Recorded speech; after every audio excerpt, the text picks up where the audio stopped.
aquel tiempo, muchos judíos que habían venido a casa de María, al ver lo que había hecho Jesús, creyeron en él. Pero algunos acudieron a los fariseos y les contaron lo que había hecho Jesús. Los sumos sacerdotes y los fariseos convocaron al Sanedrín y dijeron: ¿qué hacemos? Este hombre hace muchos signos. Si lo dejamos seguir, todos creerán en él, y vendrán los romanos y nos destruirán el lugar santo y la nación.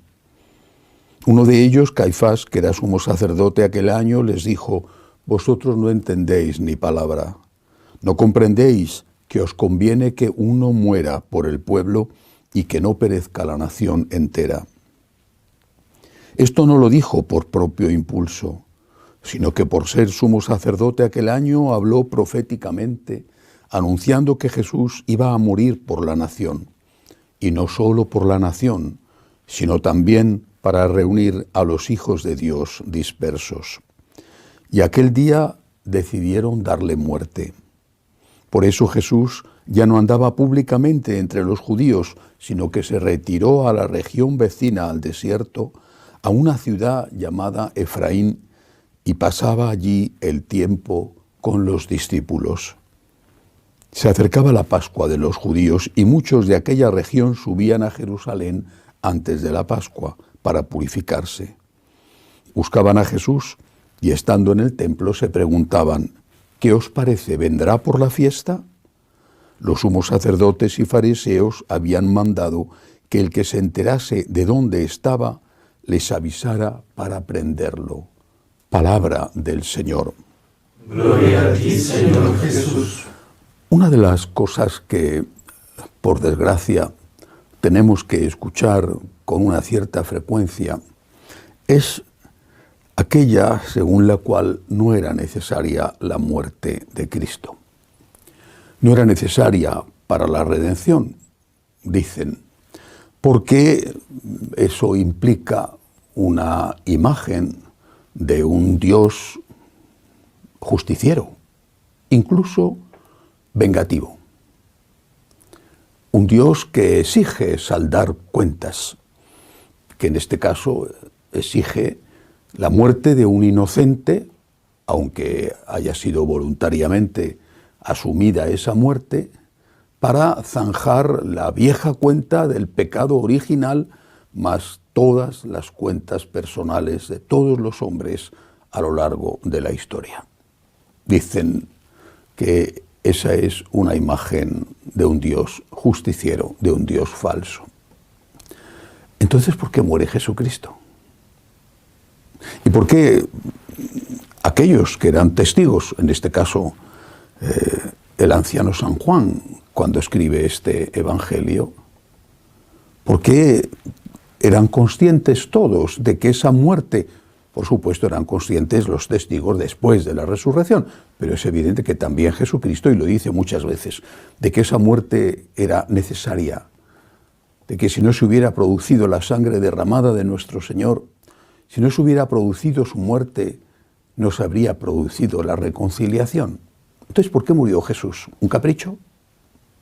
¿Era un masoquista que disfrutaba cuando los soldados le pegaban aquellos espantosos latigazos? ¿Gritaba de placer cuando le coronaron con las espinas? Y cuando arrastraba la cruz camino del Calvario y se caía al suelo porque no podía llevar el peso del madero, ¿estaba tan contento? Tenemos que escuchar hoy tantas estupideces, tantas tonterías. Y todo esto porque no se quiere aceptar una cosa: que Dios es justo. Y se dice que dicen que Dios es justiciero. Quieren decir con eso que Dios es vengativo y que Dios no es capaz de perdonar, que Dios exige el ojo por ojo, diente por diente. No, pero Dios es justo. Es tan justo que nos perdona. Es decir, va más allá de la justicia. Es tan justo, es tan misericordioso, que carga sobre él, segunda persona de la Santísima Trinidad, el peso de nuestros pecados y sus heridas son las que nos salvan. Cuando Cristo murió en la cruz es porque era necesario que muriera en la cruz. Es porque era necesaria su sangre derramada para lavar nuestros pecados. Sus heridas nos han curado.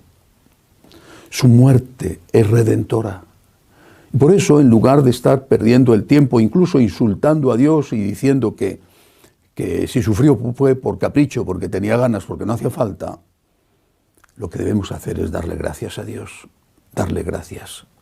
Eso es lo que han hecho los católicos toda la vida, desde el inicio, desde los apóstoles, que fueron los testigos, darle gracias.